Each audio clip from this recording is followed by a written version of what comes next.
முதுநிலை நீட் தேர்வு ஒத்திவைக்கப்பட்ட நடவடிக்கைக்கு அரசியல் கட்சித் தலைவர்கள் கடும் கண்டனம் தெரிவித்திருக்கிறார்கள்.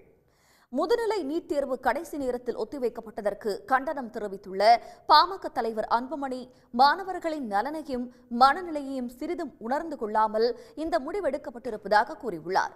நீட் தேர்வு சிக்கலுக்கு நிரந்தர தீர்வு காணும் வகையில் அனைத்து நிலைகளிலும் நீட் தேர்வை நிரந்தரமாக ரத்து செய்ய வேண்டும் என்று அன்புமணி வலியுறுத்தியுள்ளார். அதேபோல முதுநிலை நீட் தேர்வு ஒத்திவைப்பு தவறான அணுகுமுறை என்று இந்திய கம்யூனிஸ்ட் மாநில செயலாளர் முத்தரசன் கண்டனம் தெரிவித்துள்ளார்.